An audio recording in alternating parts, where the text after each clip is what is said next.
sumamba, magpasalamat sa ating Panginoon.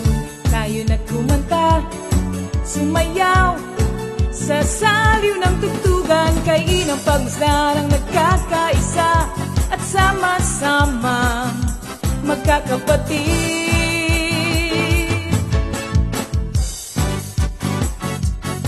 Tayo na sumamba, kumanta, tayo na sumamba, sumayaw kay Jesus.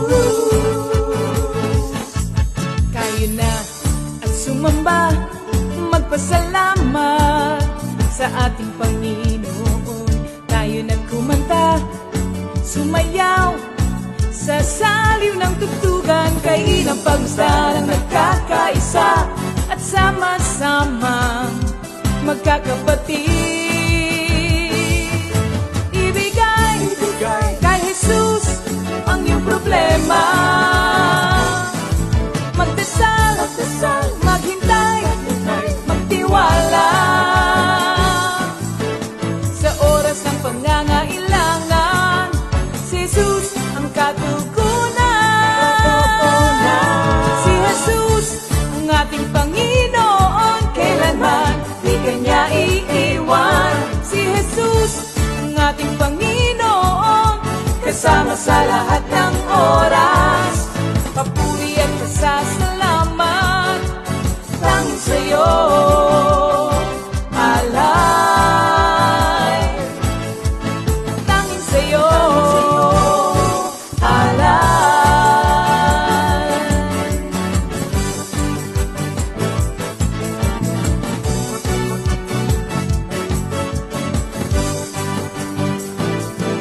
Si Jesus ang ating Panginoon, kailanman di kanya iiwan. Si Jesus ang ating Panginoon, kasama sa lahat ng oras. Si Jesus ang ating Panginoon, kailanman di kanya iiwan. Si Jesus ang ating Panginoon, kasama sa lahat ng oras.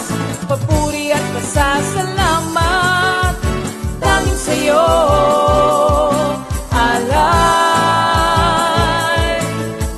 Tanging sa'yo, alay.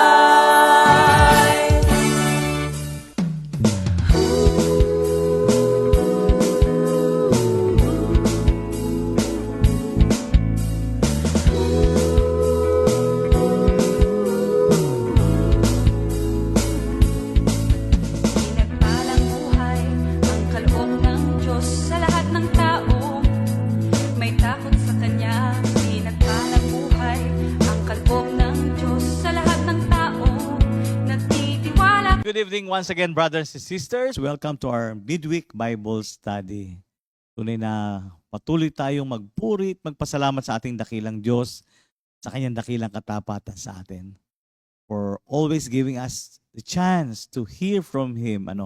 Kailangan natin yung mga instruction na yan kasi as we go on this race sa buhay natin, kinakailangan natin ng suporta sapagkat tunay na wala po tayong magagawa kung wala ang Panginoon.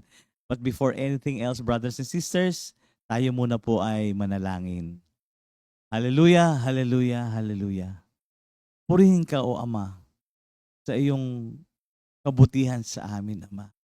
Sa iyong pag-ibig, sa iyong pagkalinga, sa iyong walang sawang paggabay at pagpatnubay sa amin. Ama, sa gabing ito, tanggapin niyo po ang aming taus-pusong pasasalamat sa iyong dakilang katapatan. Lord, again, we acknowledge our nothingness. We are all nothing without you. So we ask for your guidance, for your anointing, upang magampanan namin ang mga gawaing naiatang mo sa amin, Ama. Sa gabing ito, tinataas ko po ang aming music ministry at ang magpapakanta, Lord. We ask for your double portion of your anointing. At lalo't higit sa lahat, sa aking kapatid, na gagamitin mo sa pagpapahayag ng iyong mga banal na salita.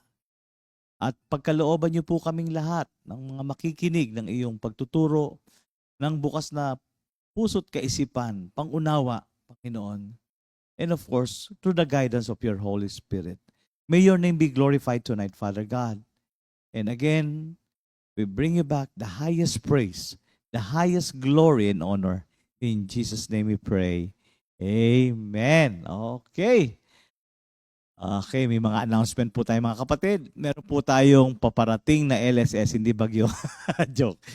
LSS po ng QC at Bulacan at Makati of course. Gaganapin po ito sa September 14 at Cramsis, Makati.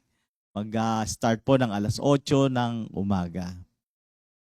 Reminder to all attendees ng LSS, dapat po tayo po ay nakaka-attend at nakakarinig na tayo ng mga pagtuturo ng ating Panginoon upang maunawaan na natin ang gusto, ang mga magaganap sa Life in the Spirit Seminar, And of course, we have the celebrants for this month, August, August 21, 2024. Happy birthday, Sister Letty Garcia. Uy, si Sister, happy birthday niya. At ang aking ninang, Sister Minda ko. Happy birthday, ninang. And Sister Ann Beltran. Happy birthday po sa inyong lahat. Enjoy your day and God bless you. Amen. Thank you, Lord.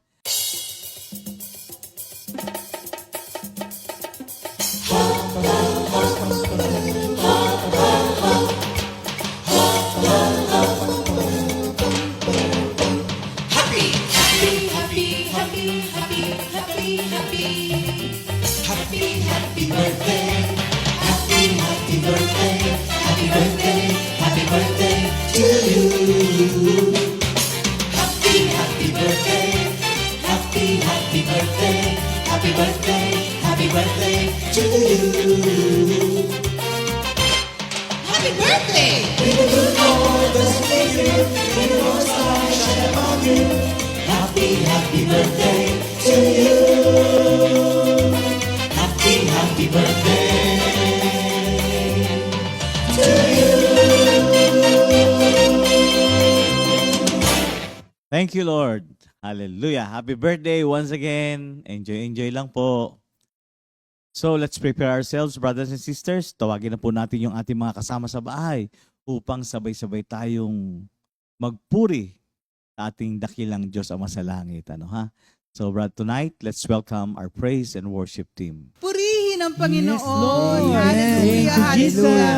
Jesus. Tayo ay naparito sa pangalan ng ating Panginoong Jesucristo. Kaya tayo ngayon ay sasamba at aawit sa Kanya. Yes, Lord. Purihin ang ating Panginoon, ang pagpapala niya ay mapa sa ating lahat. Amen, Hallelujah. amen. Yes, Lord. Thank you, Jesus. Si Yahweh ay papurihan. Purihin mo, kaluluwa. Ang pangalan niyang banal, purihin mo sa tuwina. Ang lahat kong kasalanan ay kanyang pinatawad. Hallelujah, At anumang aking sakit, pinagaling niyang lahat. Hallelujah. Palakpakan natin ang ating Panginoon. Amen. Yes, Lord. Thank you, Lord. Thank you, Jesus. Kaya tayo na pong umawit sa ating Panginoon. Yes, Hallelujah. Mahal ko ang Panginoon.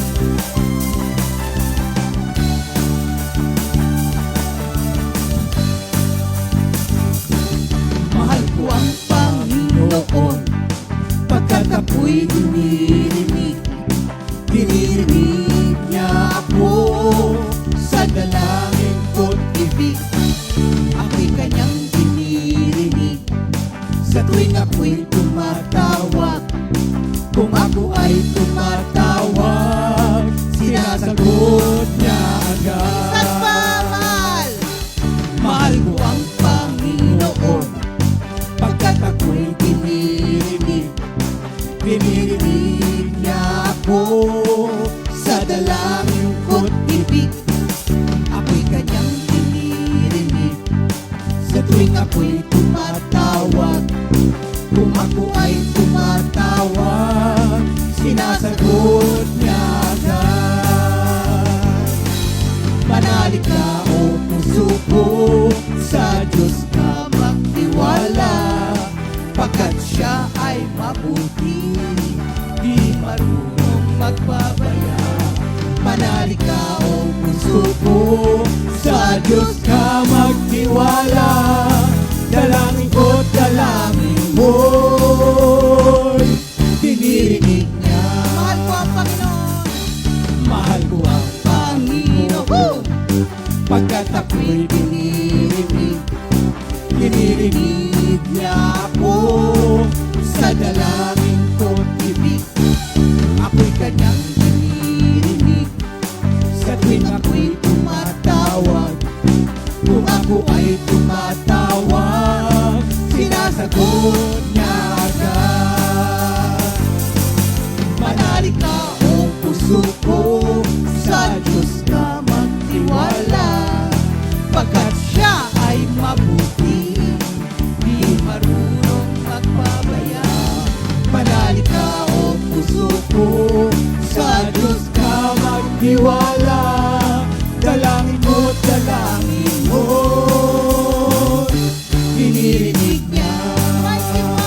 ako sa Diyos, pangako niya'y iingatan ko. Hallelujah! Pupurihin ko si Yahweh sa pangakong iniiwan. Sa Diyos lamang ako tanging umaasa. Ang kaligtasan nagbuhat sa Kanya. Minsan pa may tiwala. May tiwala ako sa Diyos, pangako niya'y iingatan ko. Pupurihin ko si Yahweh sa pangakong binitiwan.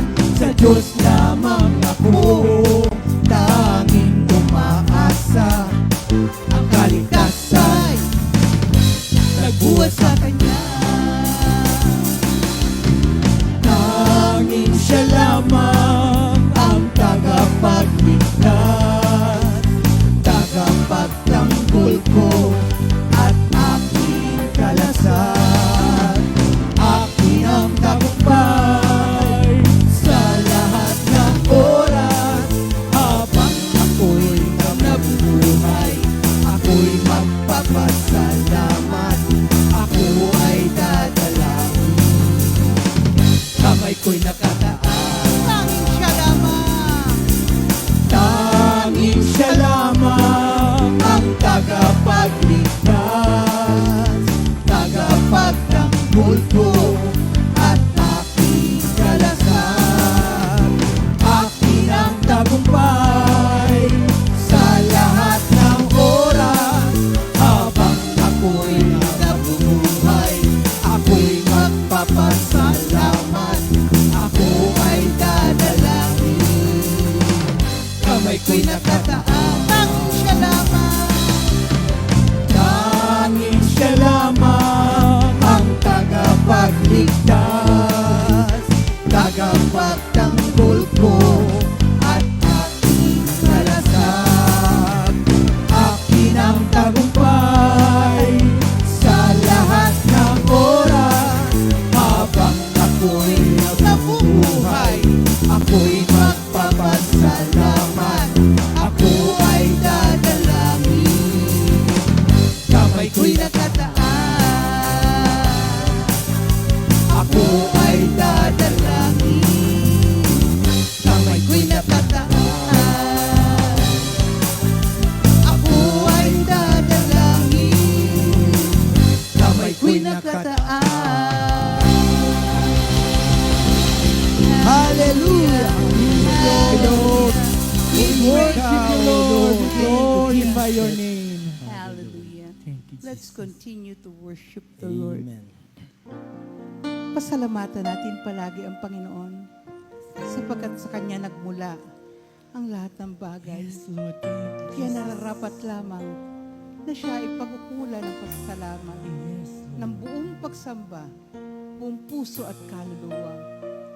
Hallelujah. Yes, Lord. Thank you, Jesus.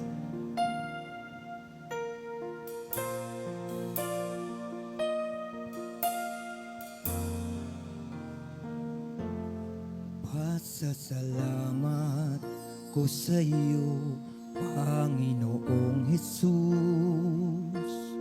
Pasasalamat ko sa iyo, Panginoon. Luwal hatiin ka, dakilain ang iyong pangalan.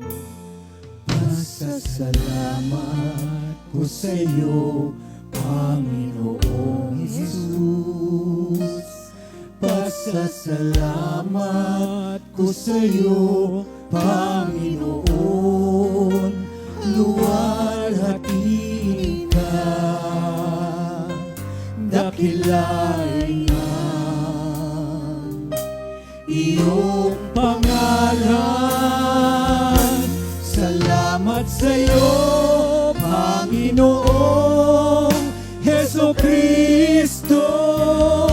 Salamat sa iyo, salamat sa iyo, Jesus. Papuri, pagsamba ang iaalay ko sa iyo.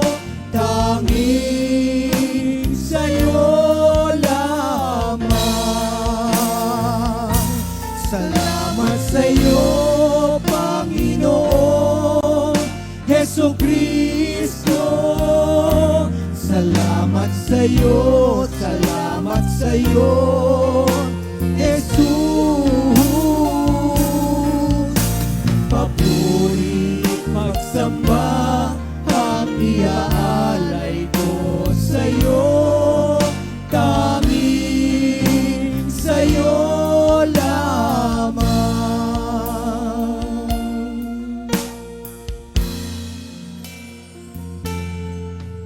Si Yahweh ang aking pastor, hindi ako magkukulang. Ako'y pinahihimlay sa mainam na pastulan, at inaakay niya ako sa tahimik na batisan. Yahweh ang aking pastor, hindi ako magkukulang. Ako'y pinahihimlay sa mainam na pastulan, at inakay niya ako sa tahimik na batisan, at buhat sa kayamanan na hindi mauubos. Ibibigay niyang lahat ang iyong kailangan sa pamamagitan ni Kristo Jesus. Sa pamamagitan ni Kristo Jesus. Purihin ang ating Diyos Ama. Purihin ang ating Diyos Ama, magpakailanman. Amen. Purihin ang ating Diyos Ama, magpakailanman. Amen. Purihin ang ating Diyos. At buhat sa kayamanan na hindi mauubos. Ibibigay niyang lahat ang iyong kailangan sa pamamagitan ni Kristo Jesus. Sa pamamagitan ni Kristo Jesus. Purihin ang ating Diyos Ama, magpakailanman. Amen. Purihin ang ating Diyos Ama, magpakailanman. Amen. Purihin ang ating Diyos. Purihin ang ating Diyos.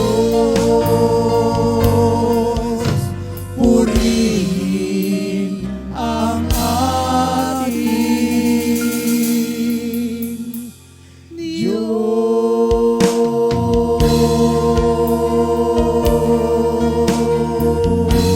Hallelujah. Yes, pinupuri ka namin. Glorify your name. Hallelujah.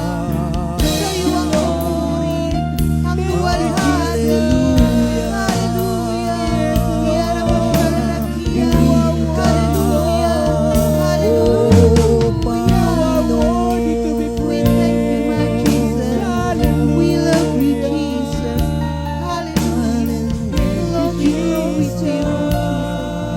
Hallelujah. Praise you, my Jesus. Praise you. Hallelujah.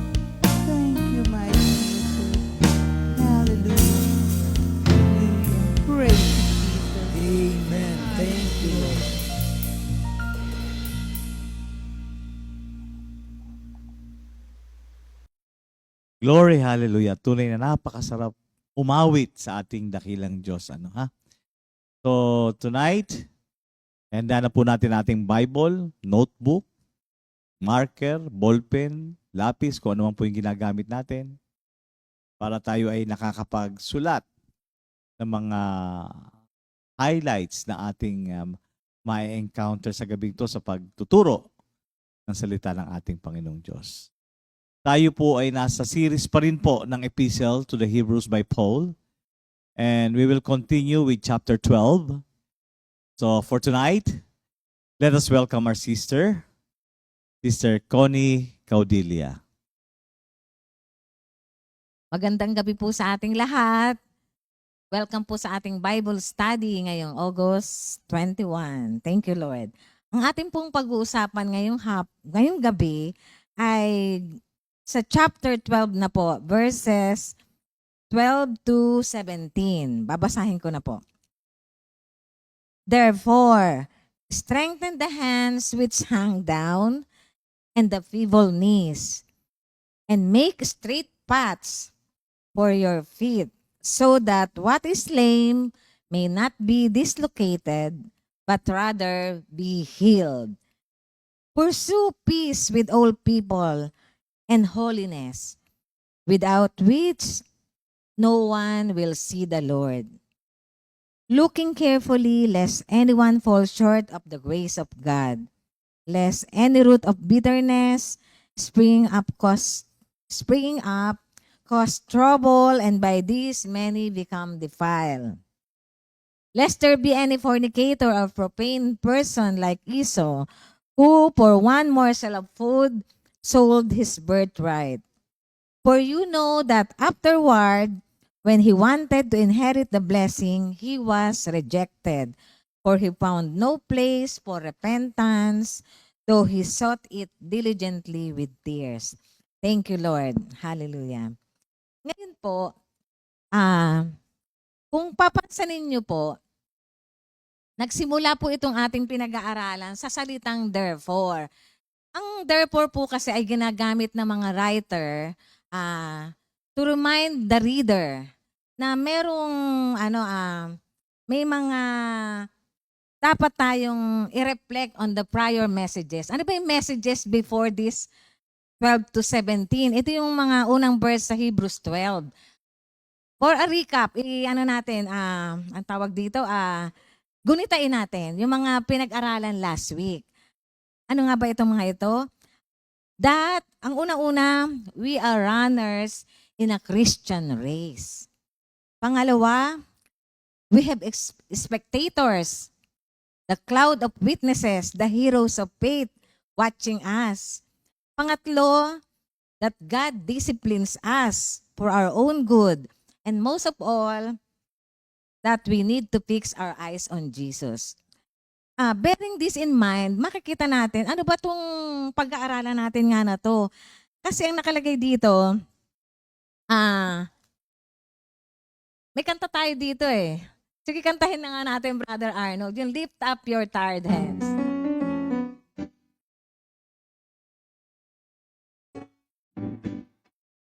Lift up your tired hands, strengthen your trembling knees. Lift up your tired hands, strengthen your trembling knees. Keep walking on a straight path, for I am with you. Lift up your tired hands, strengthen your trembling knees. Lift up your tired hands, strengthen your trembling knees. Lift up your tired hands, strengthen your trembling knees. Keep walking on a straight path, for I am with you. Lift up your tired hands, strengthen your trembling knees. Thank you, Lord. Kasi dito sa word na to, may nakalagay doon, yun nga, lift up your tired hands. Yung tired hands kasi nito, pinipicture nito yung isang taong pagod na, para bang suko na siya. Yung tremblingness din, parang exhausted na siya. Kung matatandaan nyo, last week, ipinakita sa atin na tayo ay parang ipinapicture tayo na nasa isa-isang stadium. Kasi nga, we are in a Christian race. Itong race na to ay lifelong process. Tandaan po natin yan. Sa isang stadium, ang mga spectators doon ay yung mga cloud of witnesses. Yung mga nakita natin sa chapter 11 ng Hebrews, yung mga prophets of long ago, yung mga man of God do sa Old Testament, makikita natin, they serve as spectators. Sila yung parang nanonood sa atin, sa ating pagtakbo, sa ating buhay. Na bakit tayo in the urge to go on? Kasi sila din, tao, human as they are, tayo din, tao. Ibig sabihin, kung sila, nakayanan nila yung mga pinagdaanan nila noong unang panahon, tayo rin, makakayanan din natin. Kaya yung ginawa, yun ang parang biglang, yung parang siya yung mga cheerer, mga nag-cheer sa atin. Tapos yung pang isa pa, bakit datin dapat tandaan to? Kaya nga sabi nung writer, lift up your tired hand, strengthen your trembling knees. Magpakalakas tayo kasi pangalawa, bakit ba nanghihina ang mga tao? Minsan nanghihina ang tao dahil God disciplines them. Tayo, may itinuturo sa atin si Lord kung bakit tayo minsan nanghihina, bakit may nangyayaring hindi ayon sa gusto nating mangyari. Kasi may itinatama ang ating Panginoon sa atin. God disciplines His Son. Just like a father disciplines his son, ang Panginoon din, dinidisipline niya tayo as His own, for our own good. At ang pinakamahalaga sa lahat, sa ating panghihina daw, we must fix our eyes on Jesus. Makikita natin yan dito sa Hebrews 12, verse 2. Ito ang pinaka-greatest example na kung sino ang ating pwedeng tularan. Aside from the cloud of witnesses, the heroes of faith na pinag-aralan na natin dati, ito ang pinaka-greatest example. Ang ating Panginoong Jesus. Sa verse 2 nakalagay dito, sa mga nanghihina daw po, sa mga talagang parang bibigay na, kumbaga, looking unto Jesus, the author and finisher of our faith, who for the joy that was set before Him, endured the cross, despising the shame, and has sat down at the right hand of the throne of God. Thank you, Lord. Mga nanghihina kasi na to, di ba sa isang race kasi, tandaan natin, ang Christian race ay lifelong. Ibig sabihin, habang buhay tayo, may mga pagdadaanan tayong mga trials, testings, hardships.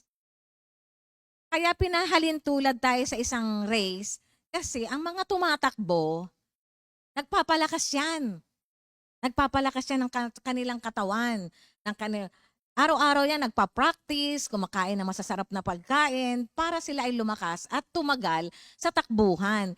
Kasi hindi nga naman sila sumali doon para lang mag-start ng race. Gusto nila mag-start sila at ma-end din nila yung kanilang race. Tayo din, bilang isang Kristiyano, kailangang palalakasin din natin ang ating pangangatawan, ang ating spiritual life. Diba?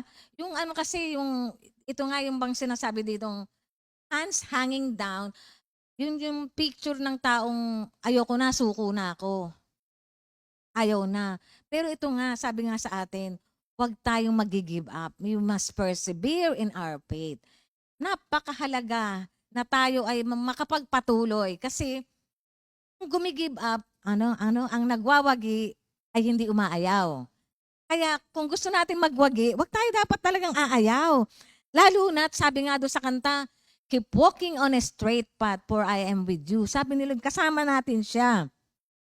Kaya itong mga kailangan na natin talagang tayo ay magpalakas ng ating magpatuloy tayo, mag-persevere. Kasi sa halimbawa, sa pagtakbo natin, ang sabi sa Philippians 1:6, sabi ni San Pablo, I'm confident of this very thing, for he who has begun a good work in me, he shall perform it until the day of Jesus Christ. Tandaan natin yung mga ganong salita ng Panginoon. Kasi ito ay isa sa mga magpapalakas sa atin, mga salita niya. Sa ating kasing panghihina, kailangan natin unang-una ang makausap natin ang ating Panginoon. Seek God daily sa ating prayer. Tapos, meditate on His Word. At isa na nga itong Philippians 1:6 na nagpapalakas kay San Pablo, na sa atin din ay check na magpapalakas. Kasi ang ating Panginoon, hindi lang niya sinasabing, takbo na! Sabi niya, run! Hindi lang run ang sinasabi ng Panginoon. Ang sa Kanya, let us run. Kasama natin ang Panginoon. Ito sa lahat ng takbuhan, hindi ka nag-iisa. Kasama mo lagi ang Panginoon. Kaya ang gusto niya talaga sa atin, huwag tayong manghina. Alalahanin natin. Kasama natin ang ating Panginoon. Tapos, ang isa pang maganda dito, inihalin tulad din tayong mga Kristiyano sa 'di ba? Para sa mga hardship, para rin tayo kasing sundalo eh. Ang sundalo, nagpa-practice din 'yan, hindi lang mamaril, kundi lahat ng forms ng pwedeng gawin, may gumagapang, lahat ng pwedeng gawin para makaiwas sa mga bala sa kalaban, lahat 'yan pag-aaralan nila. Tayo din, hindi man tayo basta't yung bang hindi nag-iisip. Bago tayo sumugod, nagpe-pray tayo. Yun ang kaibahan ng isang anak ng Panginoon. Tapos, ano ba ang mark na isang tunay na mananampalataya ng Panginoon? Yung isang tunay na believer ni Lord, nandun ang kanyang perseverance. Kasi kaya nga ilihalin tulad ang ating Christian race, Christian life sa isang race. Kasi kailangan magpe-persevere kang manalo. Manalo ka, makarating ka hanggang dulo. Tapos, hindi ka lang dapat magpe-persevere. Kailangan din, yung hirap ng buhay, kailangan kayanin natin yon. Mabata natin yung mga nangyayari sa ating buhay. Kasi, naalala ko lang, meron akong nakakausap kasi na parang sukong-suko na sila. Tayo bilang mga lingkod ng Diyos, mga mananampalataya, kailangan natin din silang palalakasin. Alam niyo kasi, ito ang sa lahat ng race, sa verse, kung babasahin natin sa verse 13, and make straight paths for your feet, so that what is lame may not be dislocated, but rather be healed. Ito kasing sa lahat ng race na to, makikita natin dito, hindi ito yung kanya-kanya. Sa lahat ng race, ito yung nagtutulungan. Maaring kala mo, pwede ka nandun ka na sa finish line. Pero pag meron kang nakitang kapatid na laging behind, ibig sabihin, nahuhuli, okay ka na sa buhay Kristiyano mo. Tapos, may nakita kang kapatid na nanghihina, tulungan natin yon. Kahit sa anumang paraan, bibigyan tayo ni Lord ng mga kailangan para matulungan natin ang ating kapatid. Kasi, kailangan natin, no one is an island. We must help each other sa takbuhan na to. Yung pag-straight ng path natin, halimbawa kasi, yung path kasi na yon na tinatakbo ng believer, ando na yung track eh. Yung bang, lagi siya kasing dumadaan eh. Iisa lang naman ang daan patungo sa Diyos eh. Ang ating Panginoong Jesus. Yung daanan niyang yon, may mga na yon, kumbaga sa isang kalsad, sa isang lugar na bakante.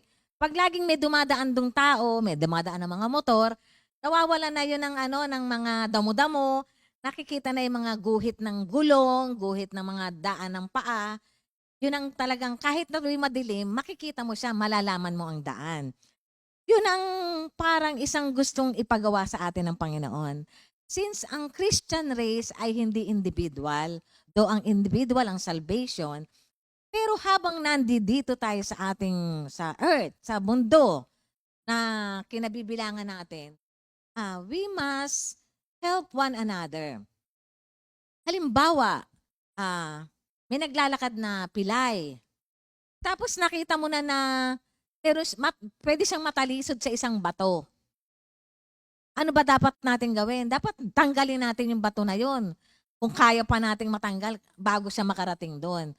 Yun ang isang trabaho ng isang tunay na mananampalataya ng Diyos. Tunay na believer ng ating Panginoong Jesus. Ang nilalakaran ng mga kapatid niya, tinitignan niya din. Hindi lang yung dinadaanan niya. Tinitignan din niya yung mga kasama niya. Kaya nga sabi ng ating Panginoon, help one another, carry one another's burden. Makikita natin yan sa Galatians. Galatians 6:2. Kailangan talaga yung pagtulong sa ating kapwa, hindi dapat mawala. Diba sabi nga ni Lord, ano ang sabi niya, sa Matthew 28, yung bang ituro natin, i-preach natin ang gospel sa lahat. Kasi, ibig sabihin, ang gusto ni Lord, hindi lamang tayo ang maliligtas, hindi lamang ilan, kundi lahat. Ngayon, nasa sa mga nakikinig na kung sila ay makikinig sa Panginoong Diyos o hindi. Pero sa mga alam natin, na kapwa mga mananampalataya natin, na alam natin mga believer ni Lord na nanghihina, tulungan natin mga kapatid. Kung ano man ang problema, kung halimbawa tayo ay nakakaalawan sa buhay, nahihirapan sila sa kasalukuyan sa kanilang pinansyal, help them. Sa maliit na bagay, yung gladness sa puso nila, palagay ko mag-overflow.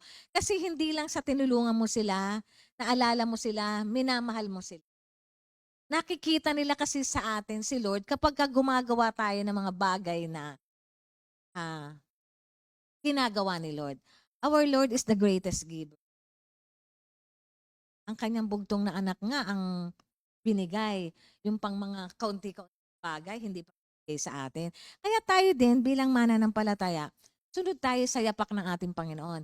Yung track na dinadaanan, yung straight path, dapat doon lang tayo patungo kay Lord. At yung mga kapatid natin na nawawala sa tamang landas, at lalo na kakilala natin. Totoo yun, hindi lahat ng umaattend sa ating fellowship ay kilalang kilala natin lahat. Merong selected few, maari sa akin, sa iba marami, lalo na ang mga head natin. Halos kilala nila talaga lahat. Yung bang gawa tayo ng pamamaraan para kung alam natin ang hina, bisitahin natin kung may sakit, bisitahin, ipag-pray, kung ano man ang problema, pray about it. Kumbaga, kausapin natin at ipag-pray. Yun ang talagang unang-una nating pwedeng maibigay sa ating mga kapatid. Dito, no? Sabi ko nga kanina, we are not in competition with each other. Walang pagalingan dito. Ang pinakamaganda dito, makasunod tayo sa pinasasabi ng ating Panginoon. We are not in competition with each other. As Christians, as shown by the call for us to help others who are struggling or slow in their faith. Halimbawa, may mga kapatid pa tayo na mahina sa pananampalataya. Turuan natin sila. Papaano tayo lumago sa ating pananampalataya? Ipakita natin sa kanila. Kasi ipakita natin sa kanila na tayo, pinagdaanan din natin yung mga ganong mga pangyayari, yung mga kahinaan sa buhay, mga problema sa buhay. Kasi minsan akala nila sila lang ang nagdaraan sa ganong sitwasyon. Ipakita natin sa kanila na that we too are human, we are prone sa mga hardship, sa mga trials, testing, at ang ating kalakasan lamang ay ang Panginoon. Sa Romans 51, we then, who are strong, ought to bear with the scruples of the weak and not to please ourselves. Talagang, wag nating uunahin ang ating sarili. Unahin natin ang ating kapwa. Di ba yung joy? Jesus, others, yourself. Huli, talaga, si Lord, nakikita niya yung nasa sa puso natin. Walang magkukulang sa atin kung tayo ay bukas loob na tumutulong. Thank you, Lord. Pwede tayong tumulong sa kanila directly o kaya through prayers, na gaya ng ginagawa na natin sa atin, dito sa atin, sa ating church. Every day, when we come together after the GMJ, we pray for one another and we pray dun sa mga humihingi ng mga prayer requests. Thank you, Lord. Ngayon dito naman tayo sa verse 14 ng Hebrews 12. Nakalagay dito, pursue peace with all people and holiness, without which no one will see God. Pag sinabi nating pursue, ibig sabihin nun, to follow, to press after, yung sundan, talagang pagsumikapan na gawin, na sundan. To pursue peace and holiness, ang isa sa mga pinaka-great duty ng believer. Ito ang, kasi, diba sa Beatitudes, nakalagay doon, blessed are the peacemaker, for they will be called the children of God. Wow, thank you, Lord. Ang mga peacemaker, children of God.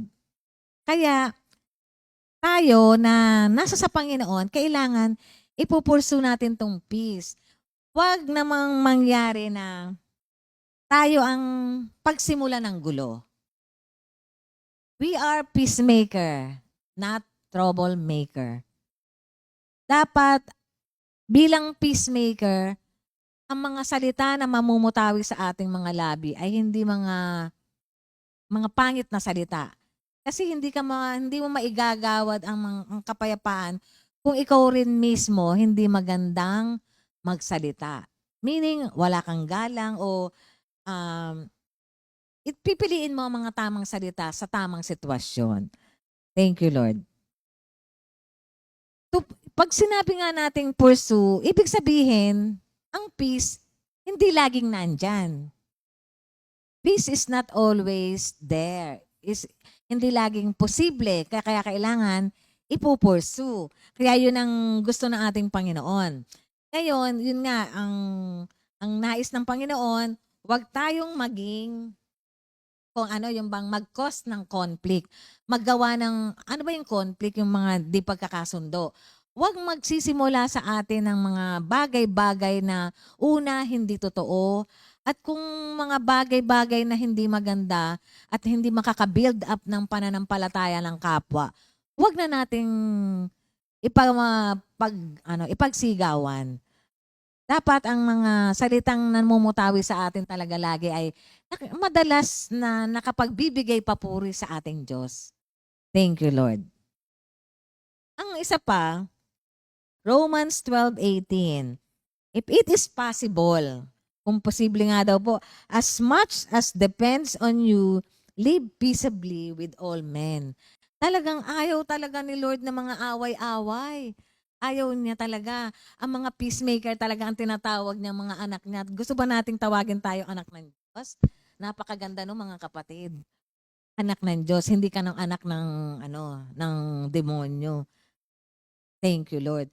Ang anak ng Diyos, hindi nagsisimula sa kanya ang anumang conflict. Thank you, Lord. Ang isa pang dapat nating pursue peace and holiness. Itong holiness, sobrang napakaganda talagang pag-aralan. Sabi dito kasi sa Hebrews 12, pursue peace with all people and holiness, without which no one will see God. Kung papansinin natin sa Bible, pagka 3 beses inulit, binibigyan to ng importance.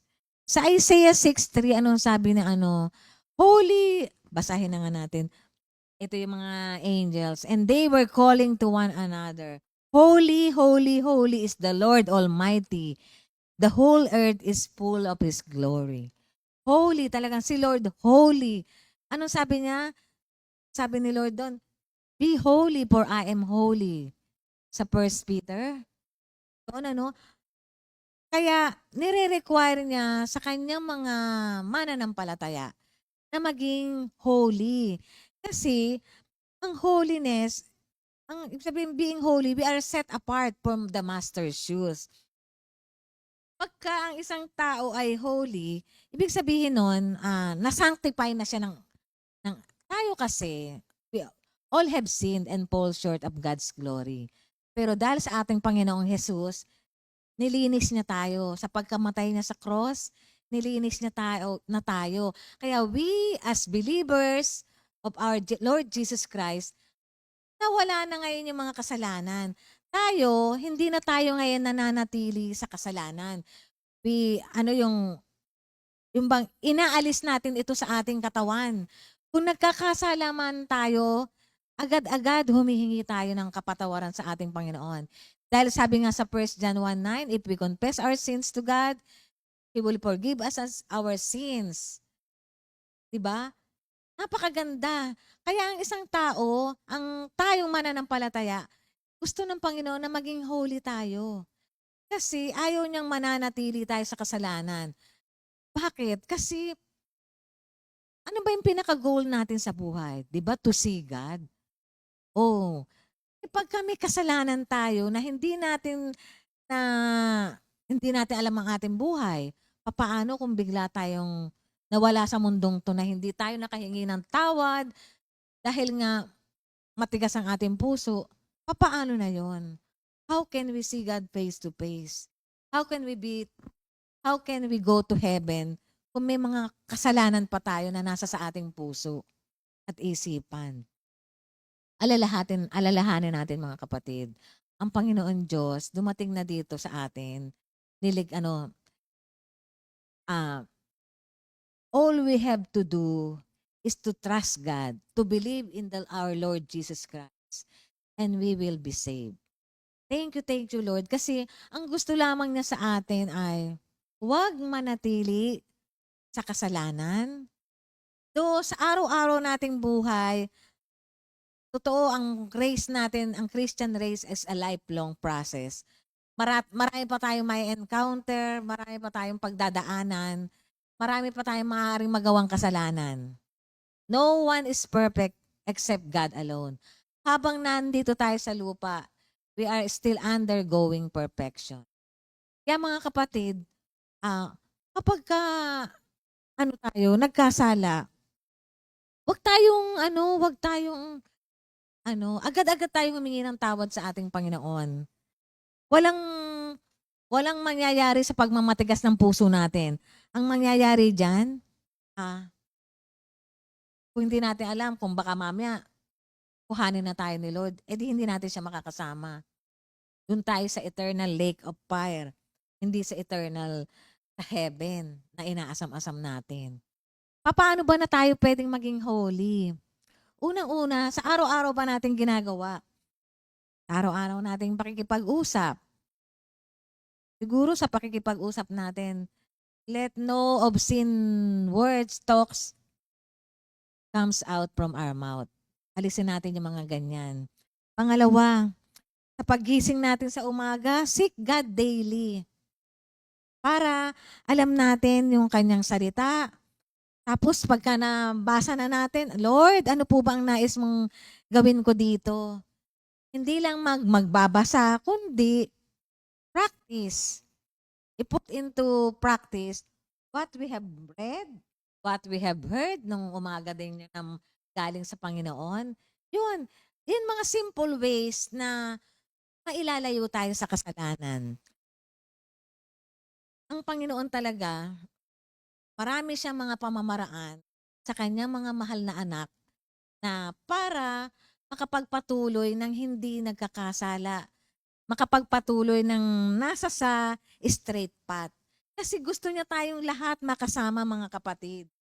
Lahat inaaya niya, come, all you that have no money. Sabi niya nga, come, buy wine and milk. It will cost you nothing.